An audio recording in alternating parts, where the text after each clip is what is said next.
Hello and welcome to the fifth annual Black Women in Media Conference and Awards. And right now we're at a fireside chat with Dr. Joan Wright. Good. How are you doing today? I'm awesome. I'm awesome. Thank you. How are you?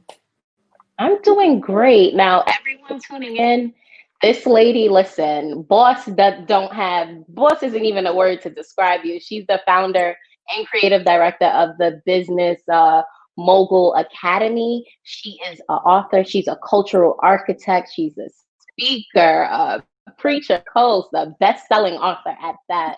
So many accolades and so much powerful information that we're gonna get from you today, Jo. So just talk to me a little bit. Tell me your story. It's so inspirational, and I think that everyone who's listening in definitely need to hear it because me just hearing it, I'm like, no, we have to get into it. It's just so powerful. Oh wow. Um, where do I begin? I I first have to give God thanks for everything that He has done, not just in my life, but in those people that my story has inspired. Just to know that there's hope. There's hope. I don't believe that we never have options. I really don't believe that we never have options. So I am pretty much a woman who many people did not know that I would make it today because there were so many instances where I got what they would call the rough end of the stick. I grew up in an orphanage. At the age of 4, I was taken to an orphanage because I was found on the streets. I was found wandering on the street, and they took me to an orphanage, and so I became a child of the state. And after my mom found out, and when you lose a child, you have to go through the court system to get that child back. They have to prove that you are a fit mother. And what she did while we were waiting for our case to be called up, she she stole me and sent me to another part of the country. And so I grew up in an orphanage. Then I was stolen from there, went to the country, and grew up with my grand aunt in the fields. And at the age of 11, I was sexually assaulted by a teacher. And after that, my life just started to go downhill. Suffered from mental illness. I thought that I had brought this onto myself.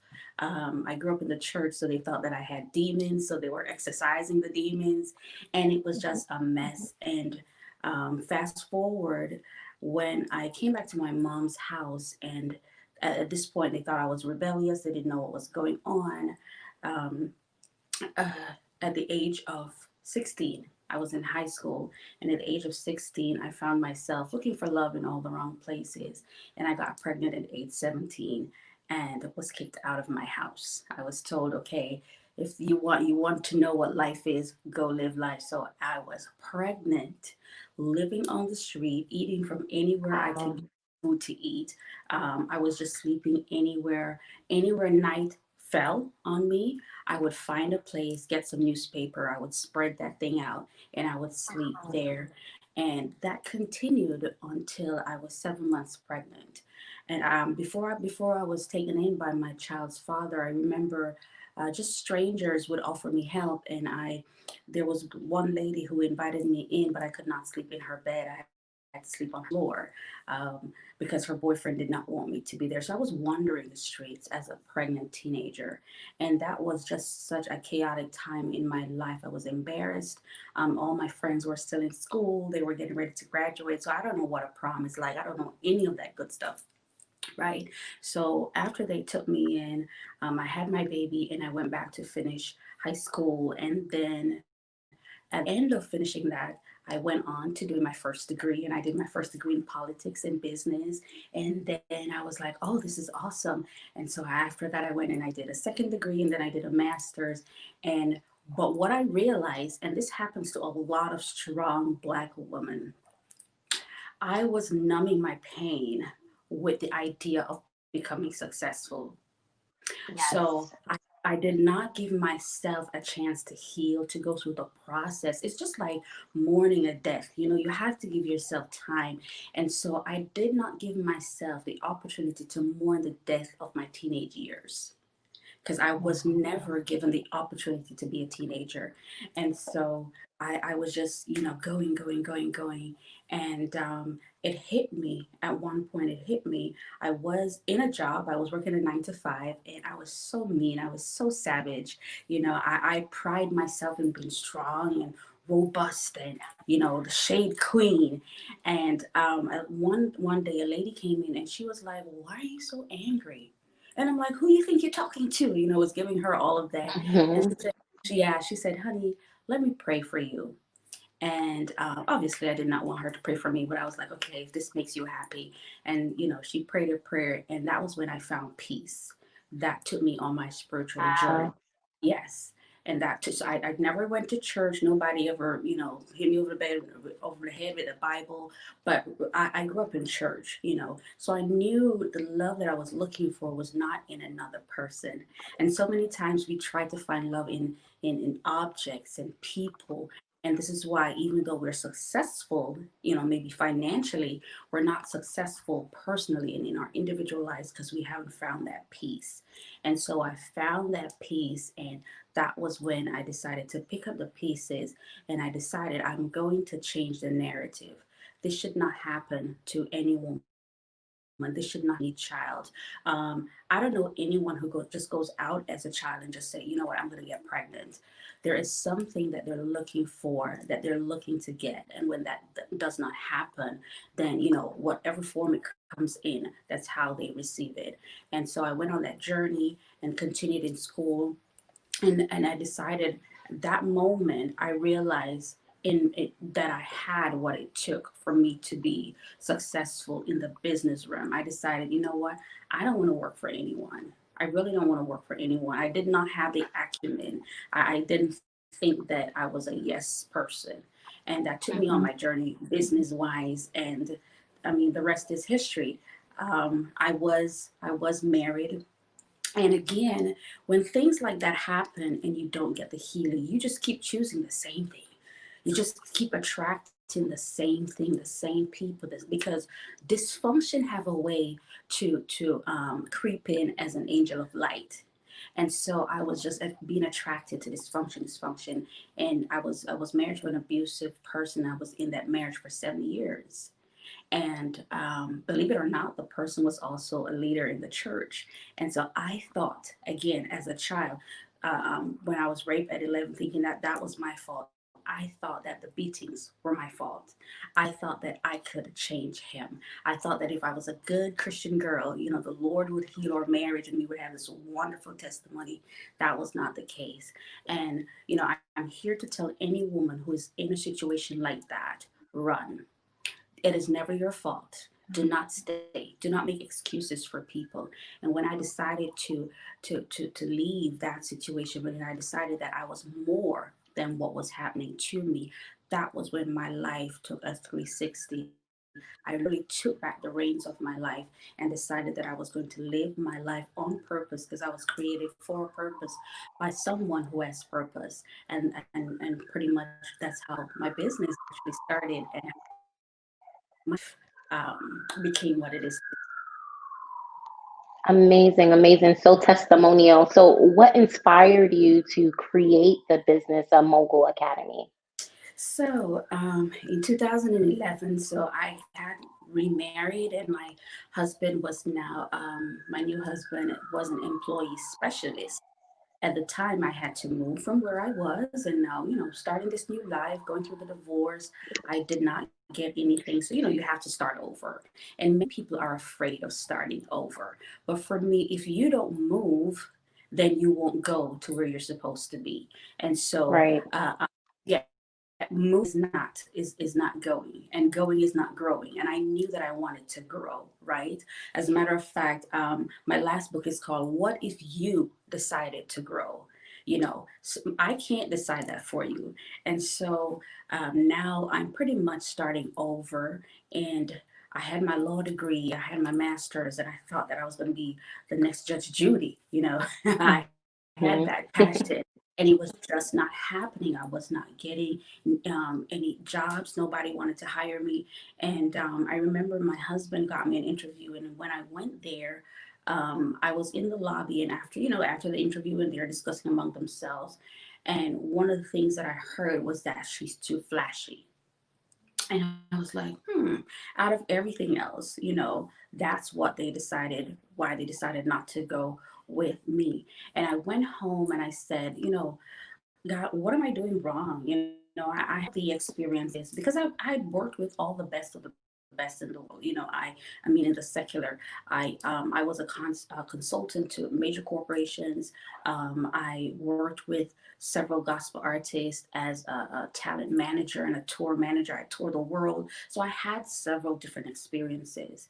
And I literally heard, Joan, what do you have in your head? What do you have in your heart? What do you have in your hands? And that Saturday evening, I sat and I did a SWOT analysis. Now, companies do that, but I decided to do a personal Yeah. SWOT analysis, and I looked at all of my strengths. I looked at my weaknesses. I looked at the opportunities that I had, and then I looked at what my threats would be. And I decided to invest in my strengths, and I decided to work on my weaknesses. And that Saturday, I drafted up, did a business plan for my business startup and marketing solutions. And I said, you know what? Instead of making somebody else rich, I'm going to make myself rich. I'm going to use these strengths and I'm going to build a business to help others. And that was how it got started. I realized that what I had, it was not for me to keep to myself.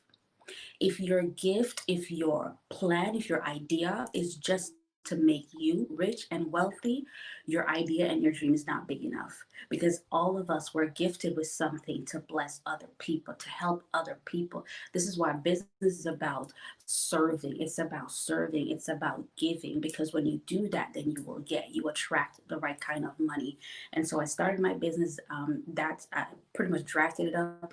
The Monday I went and I registered it. I purchased my LLC. I got my little PO box and everything, and I just started putting out ads on Craigslist, and Oh, because social media, I'm not even sure if it was around yet, but I did. Craigslist was my thing, and I started getting inquiries. And one institute, it's a adult learning institute, they called me and they said, "Hey, we need someone to do marketing for our school." And I was like, "Okay." And I went and I met with that lady and got my first contract. And then my second contract was from a Jewish family, and the father hired me to do his books. The father hired me, then the son hired me, and then the other son wow. hired me to do marketing, and then the other son hired me. So I was hired to a Jewish family to do their books, their marketing, and everything that they needed done. And let me tell you this, because somebody needs to hear this. If I had gotten the job that my husband had sent me on that interview, I would be paid $10 an hour. With all of my degrees, I Wow. was going to get $10 an hour. That weekend, after getting those contracts, in I think it was in 2 hours, I made my first $2,000. So Wow. do you see that percentage increase? I was going to exchange my time for money and get $10 an hour, and I exchanged my expertise for 2 hours and made my first $2,000. And that was when I knew I had something. That was new. I was like, I knew then that, listen, it's not about time, it's about your expertise. And all of us has something that we can exchange and trade for money. That's amazing, amazing. So you mentioned, that you went back to high school after you had your child. Then you went Yes. on to college. Then you went on to your next degree and your next degree. How Mhm. important is a higher learning? Like, is that an essential that you think that we must do? It's very essential, and this is why I started the academy, because I started the business first, then I started the publishing company. We haven't even gotten into that yet. And then I started the academy because I was like, if I can help someone, then that's what I should do. It's we don't learn all we need to function in life and in business in school. They don't teach you about money. They don't teach you how to read financial statements. They don't teach you about credit. They don't teach you how to start a business. They give you the theory of the thing. And the funny thing is, a lot of the people who are teaching people about business don't even own a business. So it doesn't make sense to me. I can't tell you what I've not experienced, and I can't take you where I've not gone. So it was very important for me to create this academy as a safe space for entrepreneurs. You know, if you want to write a book and you don't want to hire a publisher, come learn how to write your book. If you want to start a business and you don't want to hire a consultant, come learn how to start your business. Come learn what it takes to trademark your business, to trademark your brand. So it was very important because as the more we educate ourselves, the more we grow. Things are changing around us every day. I mean, we're in a new norm now, and there's so many things that people will have to learn how to do it the new way. So adult education is very key. You know, we have to keep on learning, we have to keep on growing. And this is why I started the academy, because I think it's so much, so important for us to know, and not to stay in a certain percentile. We have to move away from this 1% and this 2%. Listen, we all need to learn how to do business, how to invest. It's not what you make, it's what you multiply. It's what you invest. It's what you leave as a legacy. You won't know how to do that unless you learn how it's done. And you won't learn that from, necessarily your parents. You need to learn from people who have done it, who they're proven themselves. They have receipts to show. They have Yeah. results. So that's even one of the things I teach my clients. I'm like, if you're hiring a coach and you don't have results, they can't show you who they've made into a millionaire. They can't show you a six-figure business they start. If they don't have a business themselves, and they can't probably show you even their tax returns, you better run, because you need Yeah. proof. You need to prove to see that this thing works. Right. And you want people to also be able to trust your word, like how am I going to be able to trust you and pay for Credibility, something if exactly, exactly. credibility, credibility. Yes. So, how did you start your first business? And then how did your first business lead into all the other ones that came after that?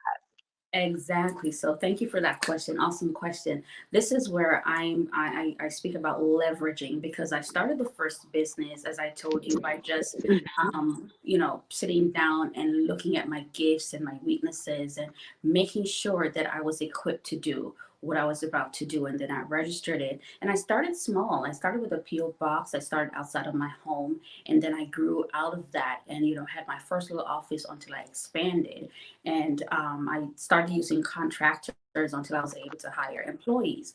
So when I started making money and seeing that this was working, then I leveraged out. Then I started to monetize. Then I started to reinvest in the business. So that's how I started the academy. From the academy, when I did my first book in 2008, I had a lot of people. I'm a four-time author. I had a lot of people asking me, "How did you write a book? Like, did you get help? Did you have this? Did you have that?" And I was like, "No, I was just inspired. I did my research, which is very important, and I did my first book, and my first book became a bestseller in the first week it was done. And at the time, I had no idea about Amazon bestseller and all of that good stuff. I was the bestseller in my state for the first week. I did my book. I think it came out on the Friday, the Monday morning. I was on TV talking about my story because it was so inspiring at the time, because it was so fresh. I was just coming out of that abusive situation, and I had kids and the court system, and it was public. It was in the newspaper. So at the time, people needed to see that someone could face the giants, and run, because what I did not mention was that my former husband was an ex-gang leader. And so I was getting threats. So in the face of death threats, and in the face of what appeared like a Wow. murder suicide at the time, because after that night when he beat me, he wrote a suicide note, and then he left, went driving in one of the fastest cars we had, and everybody was looking for him. So I don't know what the plan was, but at the time that's what it appeared to be. So to stand up in the face of that and say, I will not be a victim, was a very, very huge thing. So a lot of people were asking me questions. And so that's when I was like, okay, If they want to know, obviously they see me as an authority. So I'm going to start a Yes. publishing company. I'm going to help these people. And so here it is. The publishing company is an arm of my major business. So now that I have three things going on, it's one business, but three things going on. I'm helping people. And then when I started the publishing company, I started writing for adults, and then their parents started asking me about children, so I started writing for children too. I started publishing for children, and then out of that, you're gonna like this. I had authors who they wanted to make sure that they were looking their dopest, their finest, when to be on the cover of their books. And because I had on the side, this was a side hustle. I used to sell clothes and all that good stuff, the jazzy stuff, hair. And they were like, okay, I need to get my face done. I need to get my pictures done. And so I hired a whole team on my staff Wow. provide that instead of going out and outsource that. So I had that arm of my business. So now I was providing all of that on my business, and I just reignited my clothing line. So now again, I spread out. I'm investing. I'm putting my money in different places, but it was all coming back. And so, just to answer your question, is very important for us to know because all of those were my strengths, but I didn't start the same time. You have to make Hmm. sure that you do one thing so that it can stand on its Right. own before you start something else. If you look at the Steve Harveys and Warren Buffett, all these people, they spread their money, they invest, but they make sure that they have one strong thing, then they go into something else, then something else. Hmm. I think somebody had used the example of Oprah. When she was on TV, it was just Yes. TV. And then when she was done with that, then it was old network, and then it was old magazine. So one brand, but different things. You have to know, and we keep the money in our community when we reinvest. Reinvest, right? I love fine things and I love brands, but I don't invest all my money in Louis Vuitton. I don't invest all my money in other brands. I start investing first before I go out to invest in their brand. So we have to make sure Invest in we're building. yourself. Yes, you have to invest in yourself and invest in your community, not just in other people. Build up what you Right. have at home because if you don't have strong foundation, then your building is going to collapse. What you're building is going to fail because you don't have strong um, foundation. You don't have strong roots. We see this in this pandemic where so many businesses have failed because they did not reinvest. They did not keep the money floating and flowing around in their own. Yes. We'll talk about a multifaceted woman. Like you could do it all. What advice would you give for other Black women who want to start their own business? They want to become an entrepreneur. What advice would you have for them? The first thing I would say is to make sure that you are called to business. I gave a talk Mm. recently and I said I'm going to say something which is very unpopular, but please don't stone me. Everybody is not built for business. Not Yes. because, not because everybody wants. The thing is, everybody wants to be a boss, but not everybody wants to do business. And there's a difference. There's a difference because you can't just want to be a leader. You have to know how to follow. Great followers become great leaders, impactful leaders, Yes. because they understand what it takes to be a leader. And so you have to make sure that this is something that you can do, that you have the wherewithal, that you have the grit, that you have the tenacity, because it's not always going to be peaches and roses. There are going to be days when you want to say, what, why? But that's why you have to know and you have to have that peace in what you're doing. So make sure that you're called to this first because a lot of people they do need the 9 to 5. Do you know why? It builds sustenance. It processes them. It teaches them certain things, and you have to know certain things before you go out there to start a business. So know for a fact that you're called to start a business. The next thing you want to do is you want to do a personal SWOT analysis. You may call it something else, but you want to do your personal SWOT analysis. This is not a vision board. You're not pacing things because a lot of people they create these ideas in their heads and they go after the idea but they don't go after what it takes to build the idea.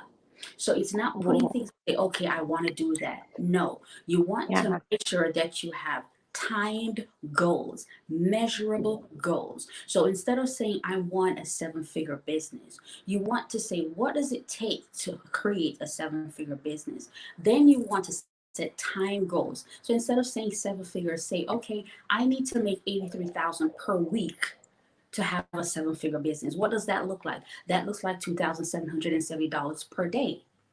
Then you say to yourself, okay, what kind of product or service I can create that is that value, $2,770 that I can sell per day to make myself a millionaire. That way you're working with time, you know how to massage what it is that you're going to do, you know what you're going to pull from, you want to make sure that you have 30, 60, 90-day goals, not just one big goal. You have to separate that thing and know that you can manage it. And you want to do your research. Please do your research. Not because you are gifted in an area means that the market is ready for you. Sometimes you have to give the market what they need, and then you educate them, and you have to give them what they want, I'm sorry, and then you educate them on what they need. So I always use this example, not because you love hair. Let's say you like to do hair. If you live in an area, or if your market are people who they are all naturals, they don't do their hair, an Amish community, obviously you're not going Mhm. to make money. So you give them what they want. Maybe you make hats, and then you start to go into the area of, after you make yourself credible, and where people know you, they like you, they trust your word, they see results, then you can launch into something else. So do your research and make sure that you are in the right market. The next thing is, social media is not the only place to promote your business. There is 7.8 billion people in the world. 5.1 billion, they're not on Facebook. And another 4 point something I heard is not on Instagram. So don't believe that you should only be on Facebook or Instagram. Spread yourself, find out where your market is at, and you go there and you meet with them. If they won't come to you, you go to them. So whether it be TV, radio, whatever it is that you need to do, you do that. Again, that's part of research. The next thing you want to do, you want to make sure that if you have a brand that needs to be trademarked, copyright, if it's something that you have to license, please do so. Please do so, because you lose money if you're not legally protected. You need to be legally protected, because you could be using a name for years, only to get a cease and desist because somebody has trademarked that name, and you can't win in courts because you did trademark the name. So you were just talking. So you want to make sure that you do that, and then you want to make sure, as I mentioned, that you leverage. Find yourself. If you're, let's say you run a juice bar, put your business near a gym. Leverage your community, because people have to. Everybody wants to be healthy, so you need to know where to leverage, where to collaborate.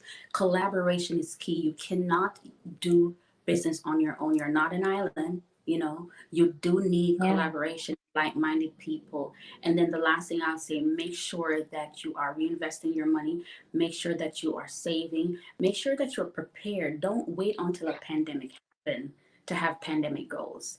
Don't wait till a pandemic happened to reach out to your clients to show them you care. You care first. Be proactive. You want to make sure that you are proactive. You want to make sure that you educate your clients, because if you educate your clients, you don't have to sell to them. Because once they Right. know that you have the solution that they need, and once I always ask my clients, does your clients know your mission and your message? Can they repeat it in your absence? Now you want to make sure that they can do that, because when they can repeat your mission and your message, you don't even have to sell. They can repeat it to somebody else. And once they know the benefits, and once you educate them, and once you serve your face off, once you show that you care, you don't have to chase the $90. You will attract it.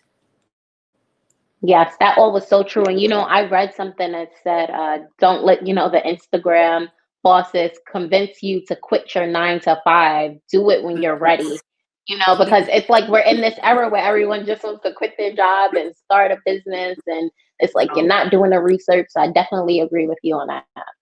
And the SWOT analysis, I'm going to try that this week. The personal SWOT analysis, not Yes. business wise. Yes, Yes. Yes. all good tips. Well, thank you, Dr. Joan Wright. Good. Just tell us where we can connect with you. How can we find you? Everyone that's tuned in, how to get in touch. Sure. So I am on social media, Facebook, Instagram, Snapchat, and Twitter as Joan Wright Good. If you go on Facebook, you'll see the doctor before it. So you'll see me as Dr. Joan Wright Good. My website is Business Startup Academy.live. My personal website is joanwrightgood.com. I am also certified. If you go to our business is A plus rated, thank God, for all of our clients. And what am I leaving out? So that's the website, social media. I think that's it. You can also call our offices at 561-412-7772. That's 561-412-7772. Of course, well, we love the story, inspiring testimonial. We love the tips that you gave. We love to see it, doctor. Like, we love to see it. Thanks for joining us. Thank you for having me. Of course.